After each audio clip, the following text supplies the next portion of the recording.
Hi,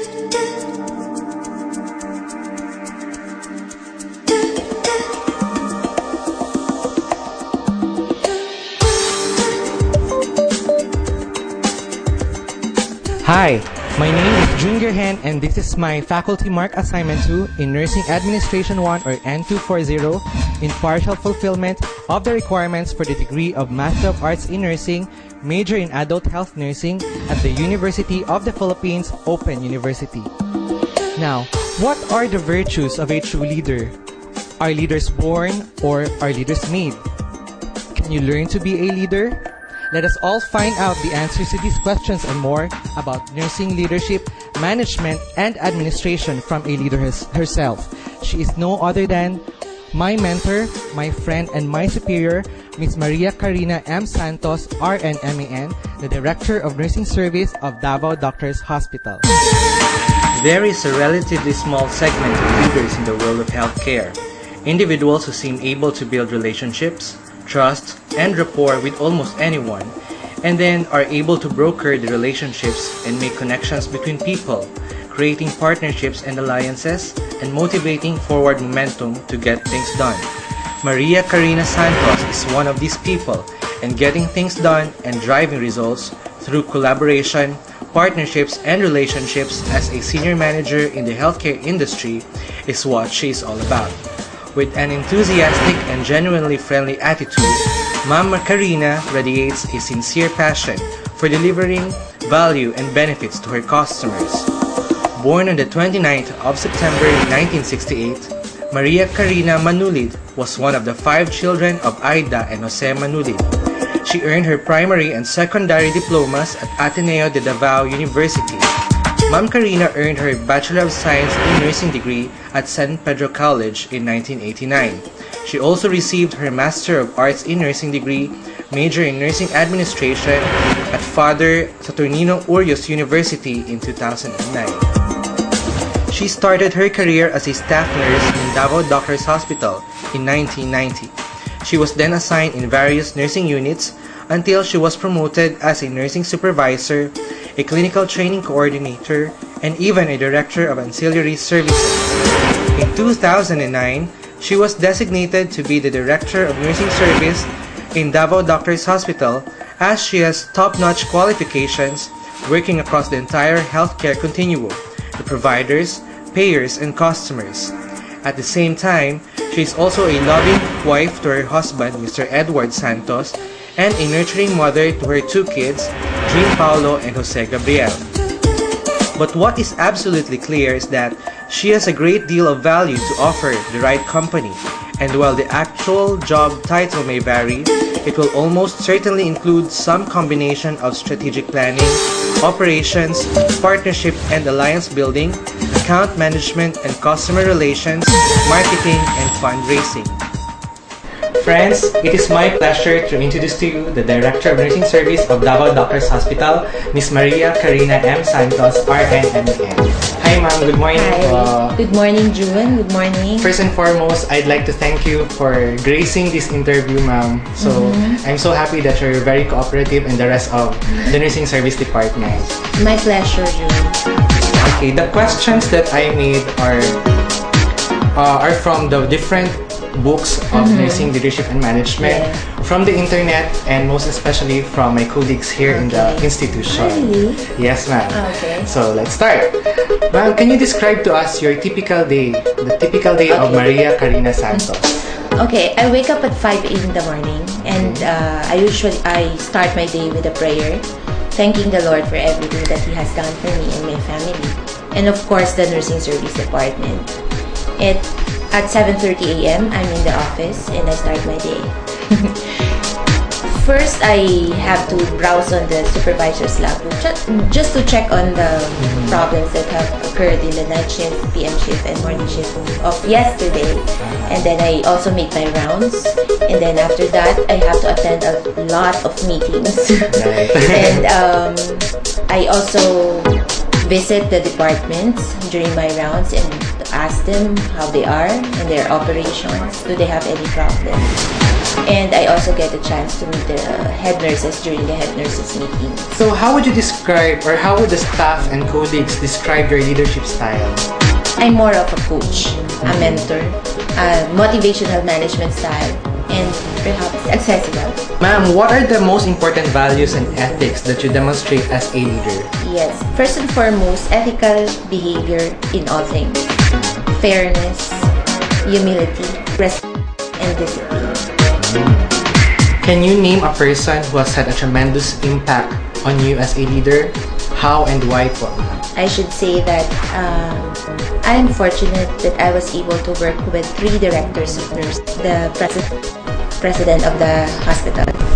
Each of them, they have their own skills and abilities in managing people and managing the hospital. But I believe with all of them contributed a lot to where I am now and what I am now.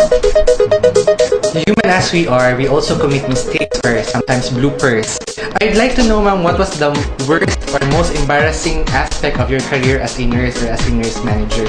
Then how would you have done things differently now? This happened years ago. I went to the ISO office and I was in white uniform, you know.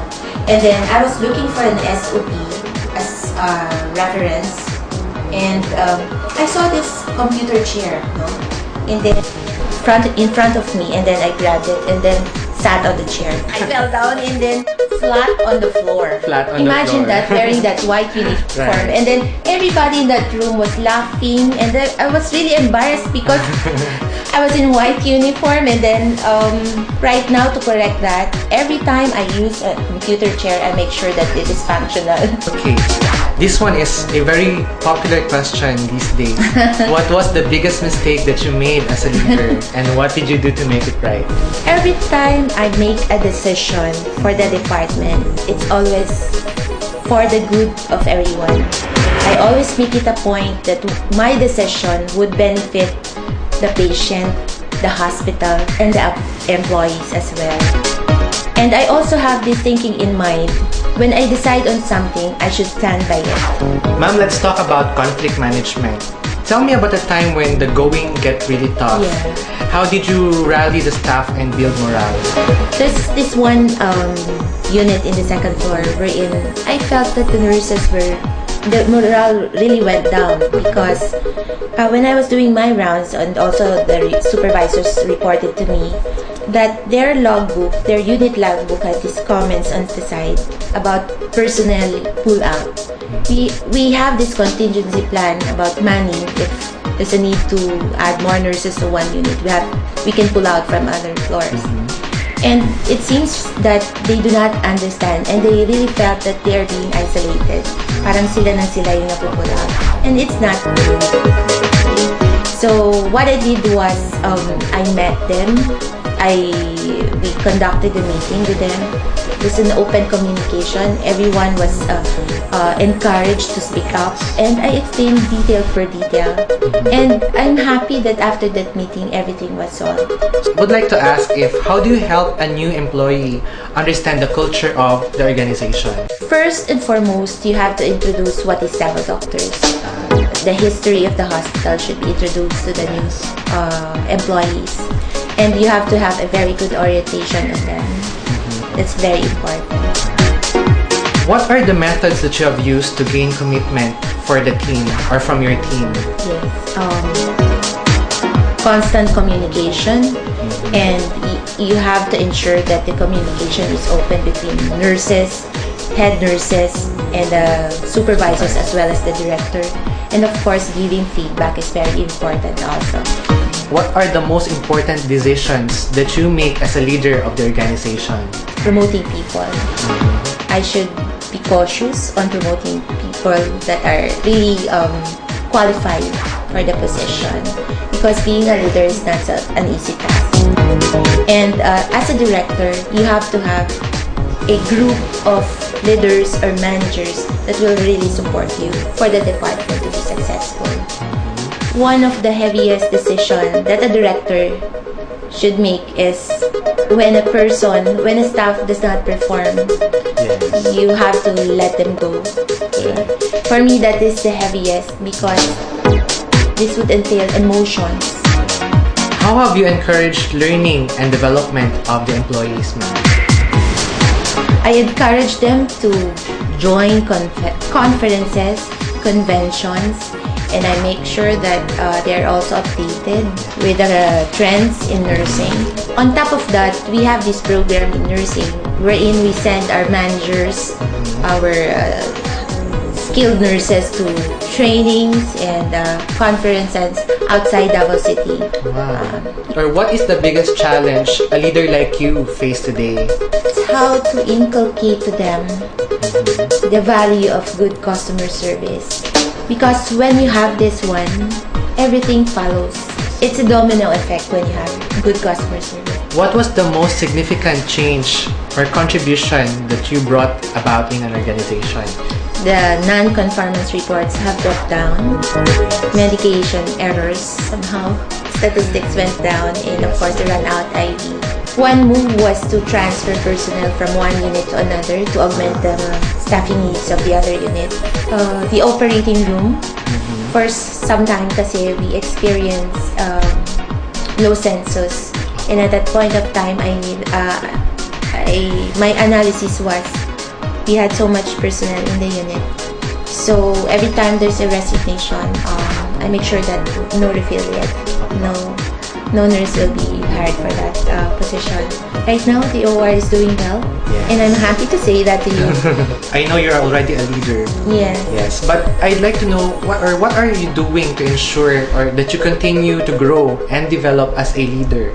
I should update myself of the trends in nursing, and I always make it the point that I attend conferences and meetings and seminars outside.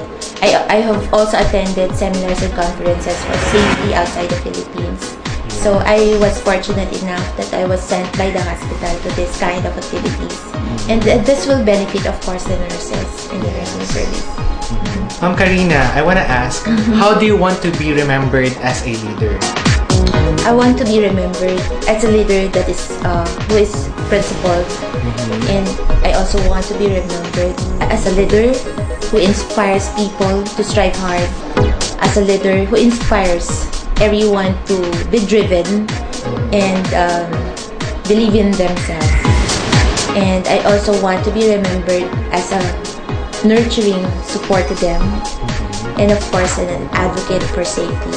I would like to ask for an inspiring message to our fellow nurses and aspiring leaders and managers. In all meetings that I have attended, in all speeches that I also conducted, I always make it a point to tell the nurses, my audience, that if you chose to be in this profession because you would want to earn dollars or pounds, you have to think twice, or better yet, you have to move to another profession. Because what I'm trying to say is, being in nursing, you have to love the profession. Because if you do not love our profession, you will never go far. Our nursing profession would entail a lot of commitment, dedication, hard work, and passion, which we have to keep alive and burning, coupled with humility and service to people.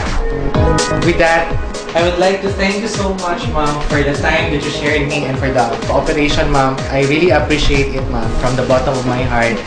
And I also would like to greet you advance happy birthday on September 29. So, ma'am, thank you so much. Thank you so much, June, and it is my pleasure to help you. Thank you, and ma'am. thank you so much also. Okay. Thank you very much. If your actions inspire others to dream more, learn more, do more, or become more, then you are a leader. You don't have to be in a position to be one. This has been Jhune Huyo, and always remember, we cannot change others, but when we change ourselves, we might end up changing the world. Thank you so much for your time.